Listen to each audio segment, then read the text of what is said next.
I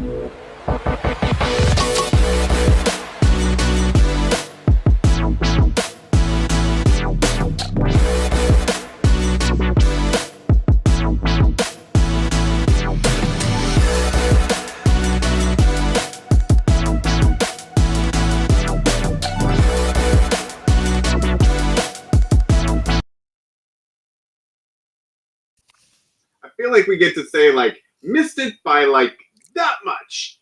Uh, because it's Wednesday, it's 5:30, and then I got stuck on a work call, so we started 5 minutes later than planned. But welcome in everybody. It's Prep Talk Live on a Wednesday night, episode 102 of this wonderful little show that we put on here every so often. I'm Casey with Cascadia Dispatch. Joining me as always is Tuff the Urban Prepper. Tuff, what's going on? How are you? How's your prepping cone of secrecy? Yeah, I'm in my padded cell right now. Yeah, it's going. It's things are going pretty well overall. Just working on some videos.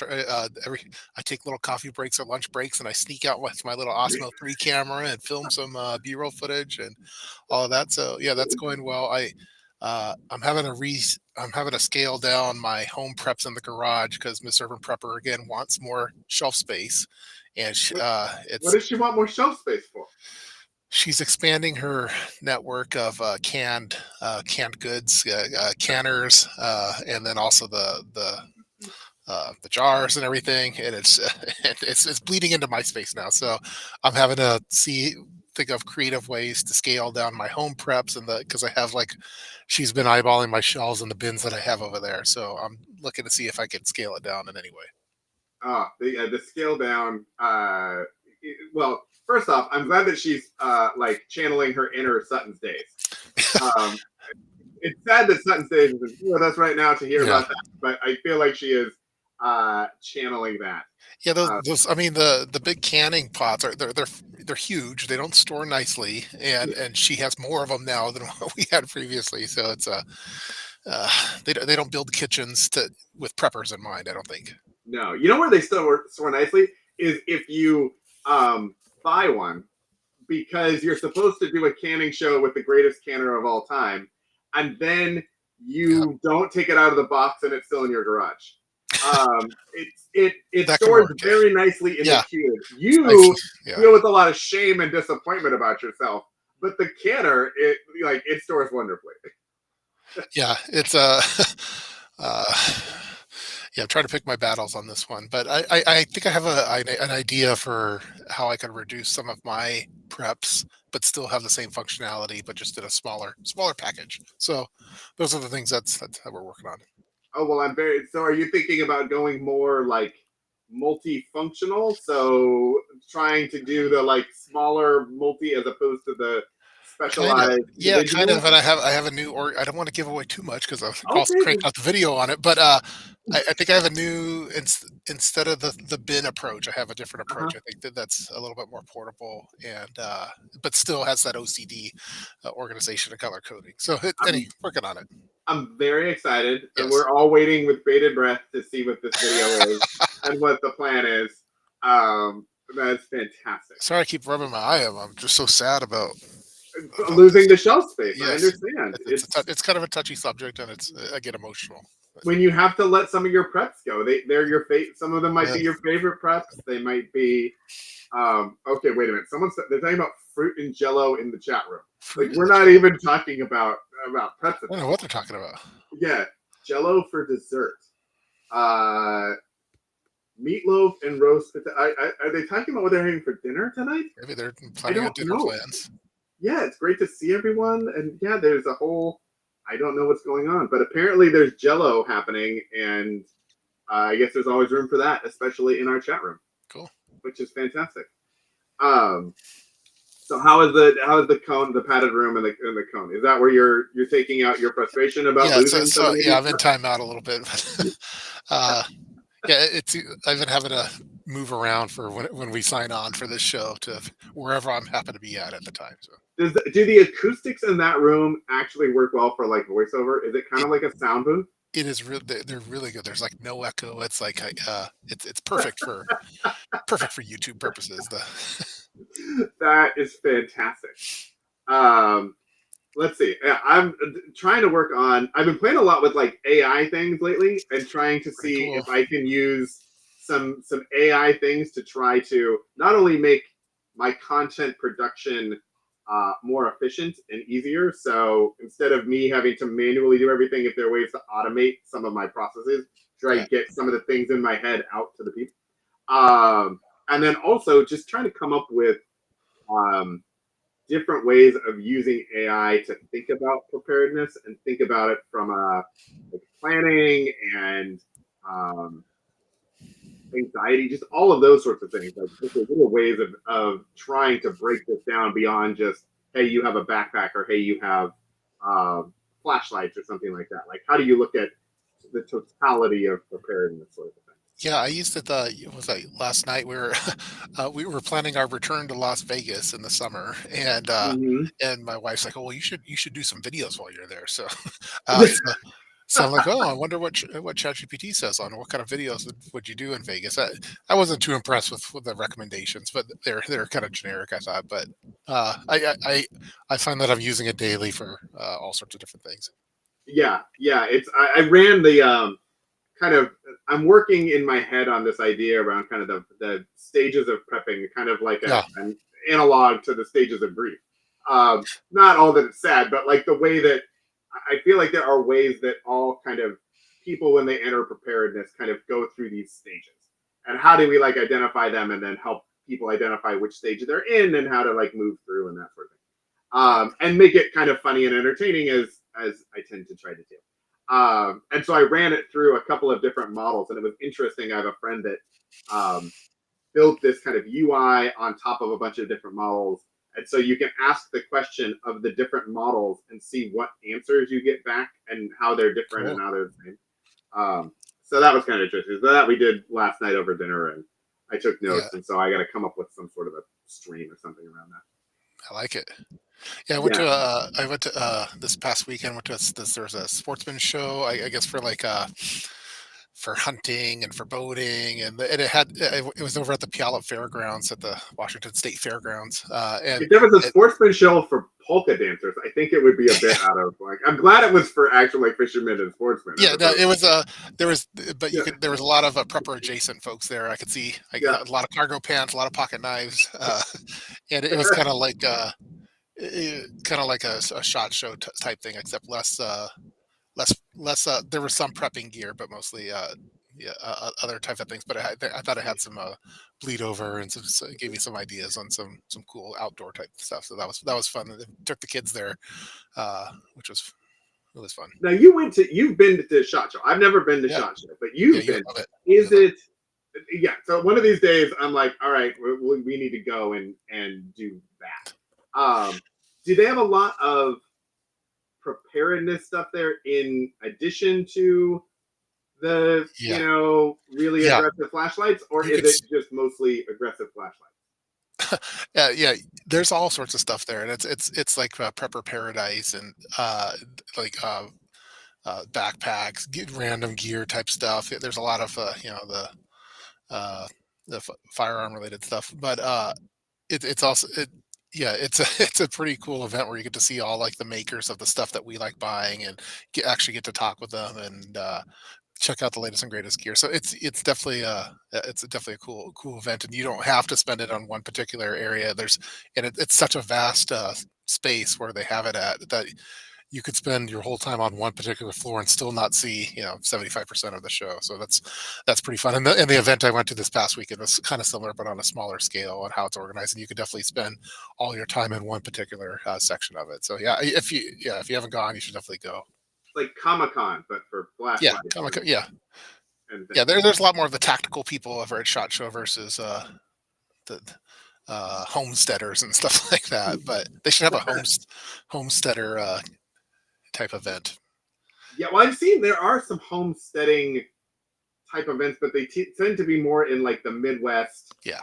and kind of like the middle East Coast to the Kentucky, Appalachia area, and then like Michigan, Ohio sort of zone, I think. Yeah, I think it's definitely cool to have the event in Vegas, and then after the event's over, you could hang out with various folks in on the Dude, strip, and tell me tell me about these various folks that you're hanging out with yeah, after well, this. yeah, you could hang out with someone from Expedition, or someone from VanQuest, or someone from Brew Night or Nightcore, and then some prepper personalities, and go out at a night out of town, and you could have some fun. Oh, you were talking about the prepping people from the show, not the Vegas Oh people. yeah, no, not Vegas people, I was like, tell me about these people that you're hanging out with after. Yeah, okay. yeah. Good times. Good times. That's good times. But yeah, we're my son and I. My son's interested in doing another hunting trip, and we haven't done one for about 5 years now. And so there were some. We were looking at a couple different options for where you could do that at. Oh, very cool. Well, that'll be awesome. Yeah, You should have done like a little vloggy thing there. I was thinking about it, and then sometimes I just wanted to kind of enjoy the moment and not like think in production, because when you're in a production mode, you think you're not. I'm not soaking in everything in the same way. So I was trying to Yeah, yeah do some, that's do true. some quality time. Every once in a while we got to do that. Yeah. Yeah, I've got my Osmo. My Osmo's back there. I'm Yeah, over. I was looking at it. Yeah. Yeah, because that's I went to Costco the other was it 2 days ago, and I saw it wasn't quite on the same sale as it was a couple months ago, but yes, yeah. So it was, but yeah, that's a handy little gadget. yeah. I'm a big fan of that one. So Also, how's it? now TikTok is like every accessory for it. It's just Yeah, everywhere all the time now. yeah. I always carry it with me. It's always in my bag now, because you never know when you have to film a little video segment. Exactly, but there's some B-roll that needs to get up. We've had some good snow, and so I've been doing some snow B-roll footage, which I guess goes. Winter isn't done yet, so Yeah, that's a fantastic segue. I'm glad yeah. that you brought that Oh, up. yeah. Yes. We're So we're, I we're said, professionals here. we're getting so much better at this. Yeah, By episode 500, like we might know what we're doing. yeah, Um, but yeah, because we were supposed to have Portland was supposed to get snow this week, and it was like it's coming. It's going to be however many inches, whatever. And then I just got the alert like an hour ago that they're pushing it off, and it may not actually happen. yeah, But between like the snowstorms in Florida, which were crazy to see, and then like the fact that it doesn't seem like we are fully out of it here in the Northwest and stuff. yeah. I felt like it was a good time to just try to check in on winter prepping things, and because we haven't really talked about that. I don't think this year. Yeah, I mean, it's kind of the same every year, and I think if you prep for zombies, you're probably prepped for other things like yeah, winter related things. What about the frozen zombies? Do you have Yeah, like frozen, you have yeah, like an well, extra air like fryer or Game of Thrones, like the White okay? Walkers and stuff. Yeah, we haven't had any like anything drastic on our from where I'm at. We had a minor little power outage, and uh, I think I did a video of it for putting the power outage alarms on various outlet strips to detect when something. And someone took, I'm not going to say who, but someone took off one of my alarm sensors on an aquarium, and some kind of the circuit broke due to some kind of power fluctuation that happened because of the snow, and the aquarium was off for several hours without the alarm going off to let us know that it was off, and that causes nitrites to build up and stuff. But again, this is minor stuff in terms of emergency stuff. But I had the prep ready, but someone disabled it. So I find that a lot of my preps, I do so much planning into and PDFs and stuff to get it all going, and it could, you never know when the plans go awry. Yeah, it's so there is an interesting kind of phenomenon that I've had in the last like I feel like year or so with just some of the family stuff that's just going on where I feel like I'm very clear about like making plans and I can come up with like what the puzzle pieces need to be and how it all fits together and see that pattern and everything else. But then like when it actually happens, there is a whole different mindset of actual execution Yeah, versus kind of the theoretical planning aspect of yeah, it. And that's I think an interesting. It's the whole like you have a plan until you get punched in the face, sort of a boxing analogy. yeah. Yeah, I enjoy the theoretical part of preparedness planning, and I do all the research and document it, get it nice and organized, and set it and forget it, and then Yeah, uh, and then of course when some kind of event happens where you actually apply it, like things that I did not plan for happen, like, oh, someone disabled this day because they for whatever reason, or they moved it, or my junk drawer is a constant one that's always uh they're not following the PDF, and so Yeah, you would think by this point they would be following the PDF. Have you yes. considered putting the PDF, getting like a clear I have the PDF. organization tray I and have the put the PDF PDF in it. underneath it? Yeah, I do. It is there. So it's a reference chart, but it's So they it's can see like literally like, okay, the pencils go here and there's like pictures of pencils and they're like, however, yeah. and I then they can't can say see. the amount of times that like it's been something like, "Hey, do you know where some scissors are?" I'm like, "Yeah, it's in my junk drawer. It's labeled and organized. There's a PDF in there, but for some reason it's not there anymore. What happened?" And then I'll sleep on the couch for a couple days, and then just, Yeah, you're like, you know what? You can sleep in one of those empty shelves that we're yes, clearing out. That's yeah. where you get to sleep now. But Yeah, yeah, as far as but other in general with winter preps, it's kind of yeah. I try to do the planning before the winter actually happens because it's oftentimes hard to get like de-icer or the things that you need for at the time. For lately, it's been more of a ice type thing. We haven't had mhm. snow like it's been that drastic in the northwest, but we have had some icy moments, and I've had vehicles almost run into the garage, which is uh, been a problem. But trying to think of Yeah, anything else. Yeah. the ice is a thing. We got the Costco has the big like ice melt bag, so we have one of those. Um, and then I had like on my agenda getting studded snow tires Yeah. for one of our cars because we don't necessarily need it on every vehicle, but I really liked it. My Forerunner, I feel like, is the most capable of our vehicles. It's intended to be that. It's like, okay, we'll put them on that, and then we'll run with it. Yeah. And but then it didn't snow. It never snowed, and I didn't make the appointment. And now I'm kind of like, okay, I don't know that I want to put them on for like the last Oh, couple of weeks of winter. yeah. So Yeah. Every time I've had the studded snow tires, it's always been awesome when they're used. yeah, But I currently don't have them for our vehicles that we have right now. But yeah, past vehicles, we got them.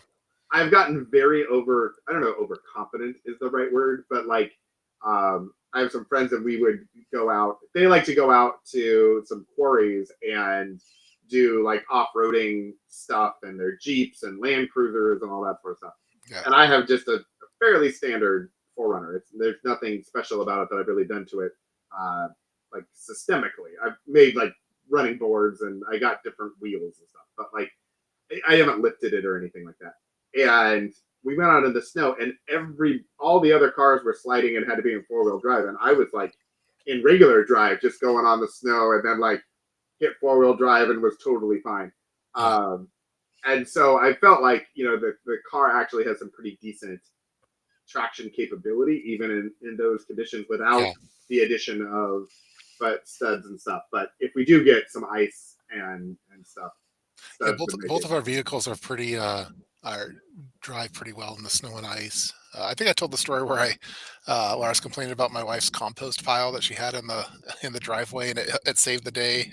Did I ever tell you that one? Or I remember the compost pile existing for a long time. yeah. So and then we had this ice storm where I was it was like like the apocalypse where I'm driving in the middle of the freeway. Everyone's Mhm. spun out on the side of the road, and I'm just going super slow, but I'm making it home from Seattle, and I finally make it home, and everyone else had crashed out, and I was really proud of myself. Oh yeah, I made it, and that Mr. Prepper.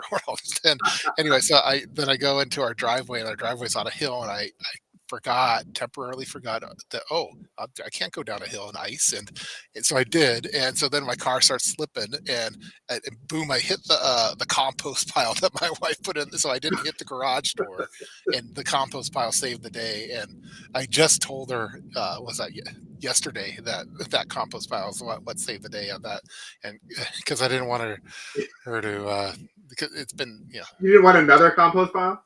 well, it's kind of a bone. I don't like the compost pile in the driveway for, even though I know Fair. it's for preps and our gardens and stuff like that. But it did help in that particular situation. So as a Now, is it barrier. so? Because we get compost, every couple of years or so, Yeah. and it's a big pile. But like you wheelbarrow it, you spread it, you get it out of the driveway.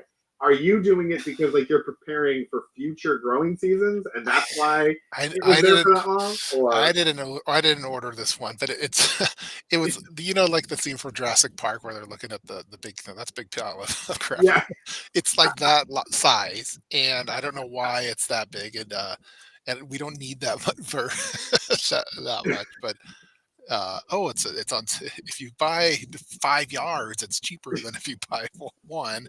But it's been there for so long now that it's if you look at our address on Google Maps or something, like the compost piles in the GPS views of our households, which I find frustrating. that's okay. Just let everyone on the internet know what your address is, and we'll go Yeah, look it up on Google yeah, Maps. That's yeah. fine. Yeah, But we have plenty of compost for our container gardens and for potatoes and all the stuff and all the so roses that do you still have the Like, is there still compost pile there? it's almost gone now. We've been slow. Wow, Yeah, it's almost gone. that's so much compost. Yeah, it's a little too much, and I'm like, That, this is the last time that we're getting a big. Even though it helped during that snowy time for the ice, we can't do this anymore. yeah, have you thought about just getting inflatable bumpers of some sort instead of Ooh, compost? that's a good idea too. Um, I was thinking about, especially with a lot of the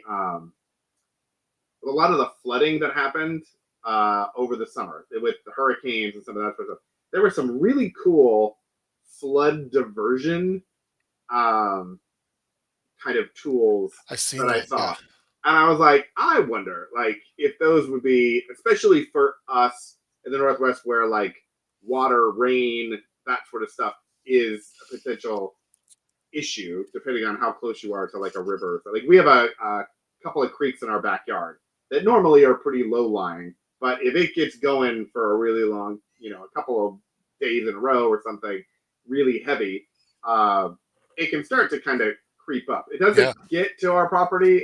It's gotten there once, pretty close, but it's not. It would have to be a lot. But I kind of wonder, like, getting something like that to just keep it out of the backyard so it doesn't erode um, yeah. yard. Several years back, one of those I think it's called Water Dam, or I forget. One of the companies was like, "Oh, we want to send this over to you to review," and I was like, "Oh man, that might be kind of handy for like the house." And then when I was expecting kind of the big ones to like block the driveway or something, and then I got this little. It was enough to like it was like this little strip to cover the door, like the front door, but it, so it was a little disappointing. But yeah, those ideally, like, it would be really nice to have those and be able to deploy those quickly because I've Yeah, seen the videos where they've had houses that actually they invested like tens of thousands of dollars for those, and then when a flood happened, they were the only house that survived the flood, and that's pretty cool. yeah. Um, I also got over I think it was last summer. I got the sprinklers that you can put on the roof Yes, yes, for the those wildfires are and that cool. sort of thing. Yeah, So yeah, I was planning on testing them out this summer. I did not. So that's probably a this summer project, is to test it out and hook up like a hose that's just kind of always yeah. available in case we ever needed it. But Yeah, I mean, if you're in California where they have a lot of the wildfires, or like Central Oregon and stuff, mm, I mean, I would think that yeah, ideally, if you had the ones that are custom on the roof, that would be really ideal. But those ones that you yeah, have are pretty awesome. They have some good reviews of them too, and it seems like it's a good investment to have for that season. yeah, and it wasn't super. I think they were $80 or Yeah, something. They weren't. If you were going custom and you're plumbing it and doing all the things, I mean, it's several $1,000s to yeah, get something that in case you would need it. I think would be good. yeah, Kind of like those water dams, kind of like ice melt and some of that other stuff. Where because I'm going to bring it around to winter preps. I'm yeah. going to get back where you don't need it always, but like investing a little bit to just make sure that you're functional for that period of time, I think is Yeah, there's a few of those kind of home preps that, like, for those big natural disasters, which would come into play. One is the roof sprinklers, two is the water dam. I'm not sure yeah. what it'd be for winter, but I think like ice melt and stuff yeah. for snow and ice, or I like don't. a snow blower. Yeah.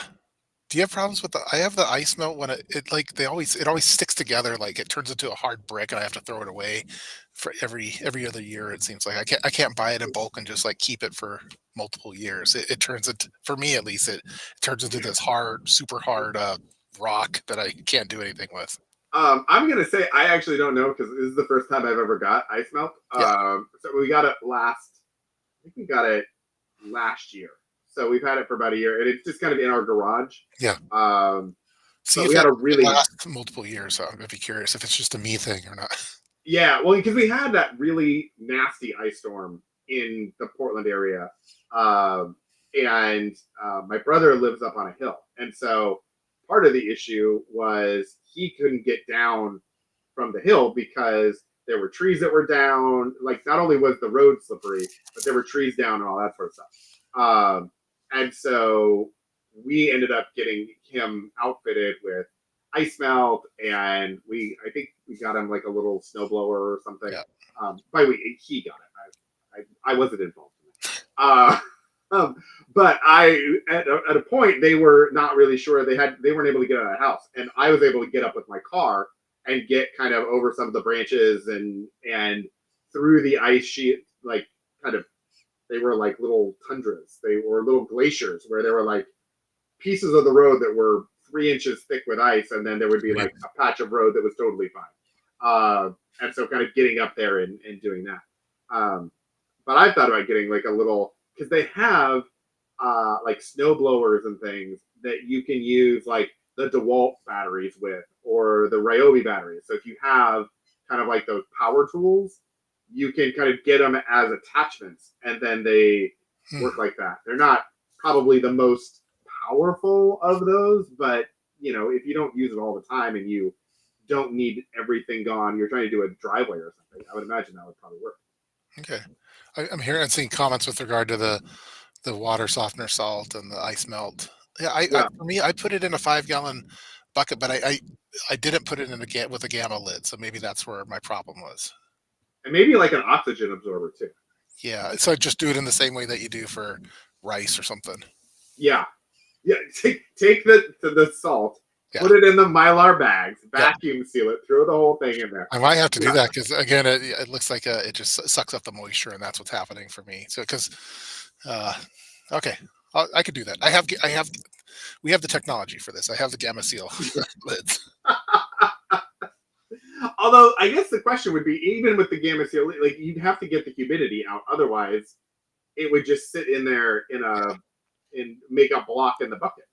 Yeah, it's like when we buy sugar in bulk too. Oftentimes the sugar turns into just big hard rock stuff, and I'm there with a chisel trying to make it a cup of white sugar.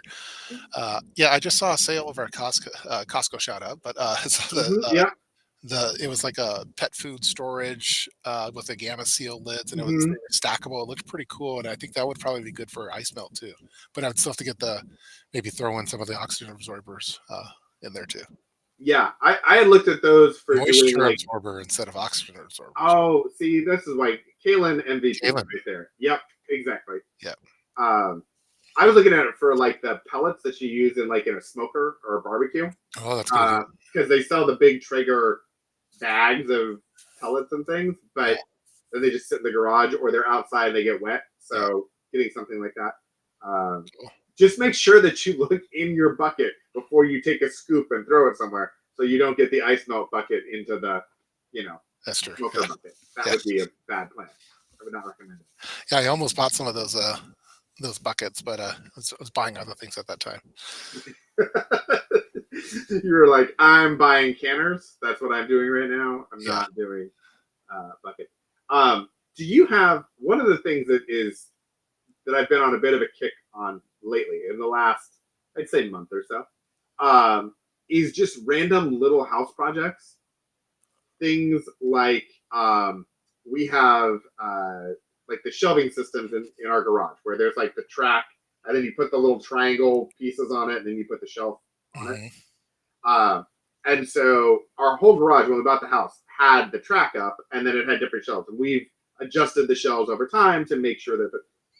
But I didn't realize that you could actually, like, there was a hole to screw through the brace to actually lock the shelf onto the brace, so it doesn't, wiggle and all that sort of Oh, stuff. cool.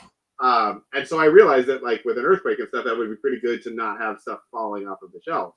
Yeah. So I've been doing like trying to figure out like, okay, what are the screws that I need in order to go through and screw all of those in so they don't move and adjust and that sort of stuff.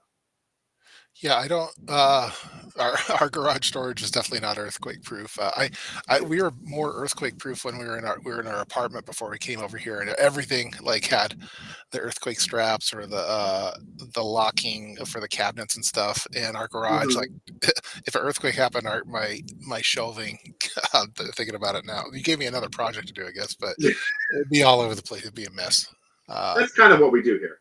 yeah. Is we just come up with ideas and projects for each other that are never going to get done.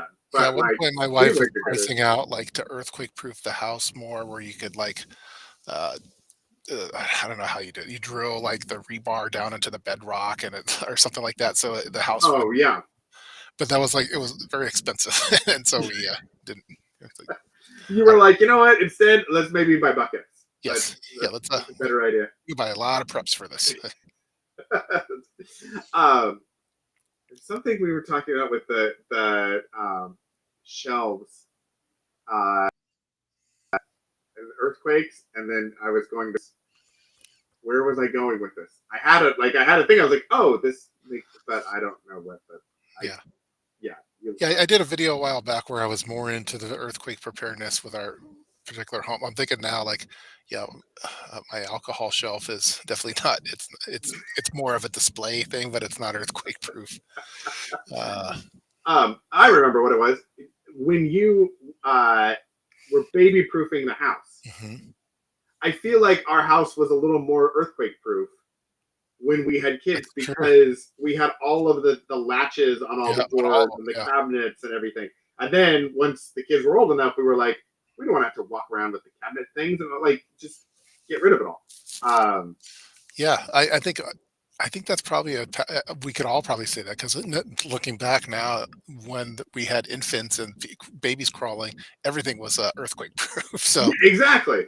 and we kind of dropped the ball as we got older. That's not good.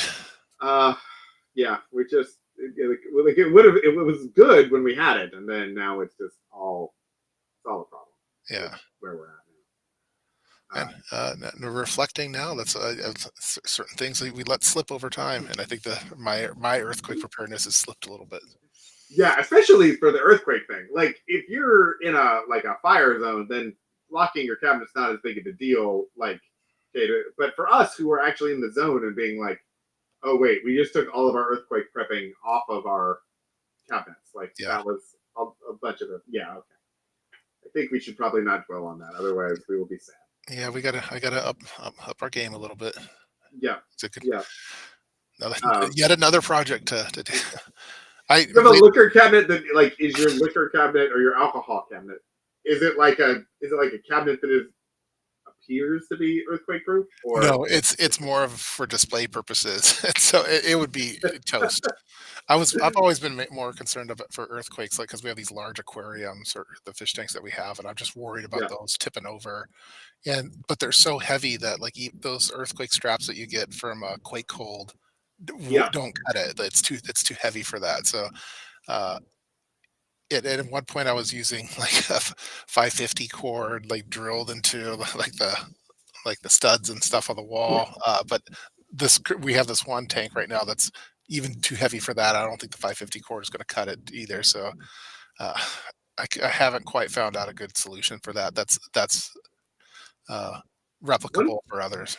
I wonder. So I did this downstairs because we have a closet where we have kind of like wire shelving that sits there. Yeah. By the way, is am I like super pixelated to you right now?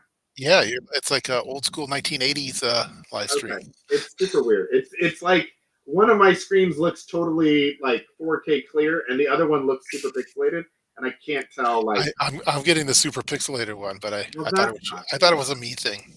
Yeah, no, it's a stream thing. That's super annoying. I wonder if there's a way that I can. No, it's just it is what it is. All right, well, we'll do what we can. Um, sorry everybody that I look like a max headroom or something like that. Yeah. But I also know that like the video is not catching it. This is bad. This is awful. I'm sorry. The water heater strapping. Yep. So it's like metal. It looks like metal tape with holes in it, and Yeah, so we have that. I took that. I think you're required to have that, right? Yeah, so I took it and I think they make like kits for water heaters. So like if it's a water heater, it's a little more solid and it has little spots to do that. They Yeah. also make just like a roll of it that's metal tape with holes in it. And so I took that and like cut it to size and wrapped it around the posts and then drilled through the holes because they were overlapping ends, drilled through that and into the studs. That's a good idea because that's designed for large volumes of water tipping over. That's Yeah, exactly. I wish I would have thought of that. That's a Well, that's okay. why I'm telling you now. Like you Well, can I think I'm gonna use that. steal that idea. So, wow, that is a Well, great idea. and also depending on where you put it, like it wouldn't be either of these. Any way you're wrapping things around the aquarium is going to be visible, but at least it's kind of like metal. It might kind of go with the aesthetic. Well, if it was black, it'd be nicer because we have black. The fish tanks are black trim and everything, and a black Yeah. stain. And the problem with the fish tanks on earthquakes, like it doesn't just tip over like that. Like you have the base part of it, and then the tank sitting on it, and oftentimes it kicks out like that. So Oh yeah. you kind of want to have a strap on the top and the bottom of the tank, so the tank's locked in, and then you also want to have straps on the stand, so it doesn't kick out like that. So you kind of have to have like almost three of those 3 things straps. Yeah. and into the studs. And I think that would probably work. That's a great idea. Okay, nice. Another project. Anytime I can throw out a Nice project. Yeah. and it would be really easy to make them black because you could either like Sharpie them or spray paint the thing or something and just make it black and blend it. Yeah, those ones are like hard. Like usually, if you make a video on it, it's like hard. You want to test it, but I don't want to tip over my fish tank either. So I don't. Oh yeah. No, Yeah. no. You're like I would be like, this is my best idea. This is my best guess idea. My best effort. Yeah. Yeah, exactly. If we ever need to do an update on this, it will be an unfortunate situation, and so that's not a thing. But yeah, I'm gonna look into that, like water heater straps, and I wonder if they come in black. If they do, that would be even better. And then to use that for aquariums, great. That's a great. Let me put a little reminder. Anytime I give you a good idea, I feel like I'm. Wow, this is great. That's a good day for us right here. Prepper, prepper. Edit. Okay, I gotta put this in. Add that. Water heater straps for aquarium earthquake proofing. Got it. All right, it's on the list. That's fantastic. Love it. All right. Well, since I look like a pixelated mess, your 56K modem is just acting up. Right. I'm using my crank modem or something. I don't know what's happening. I think it's probably good if we wrap it up for tonight and let the internet calm down here and cool off. Maybe it got a little too heated when we were talking about. Yeah, it was spicy. Yeah, it was getting hot. Yeah. Well, thanks everyone for joining us. I think next week we're Wednesday. I think we're good again. I think we're good. 3 weeks in a row. What are we going to do with ourselves? Man, this is great. I don't know if I'll be in the padded cell or if I'll be somewhere else, but we'll see. All right. Well, it will be a surprise. We'll see what happens. Yeah, but yeah, Casey is on fire with ideas. That's right. Yeah. The metal strapping just took the internet. It broke the internet so bad. It's trending on X right now, I think. Yeah, exactly. Well, thanks everyone. We will see you next week. If you're new, don't forget to like and subscribe. If you've been here for a while, don't forget to like because you're probably already subscribed. And we'll see you next week. Cool. Thanks everybody.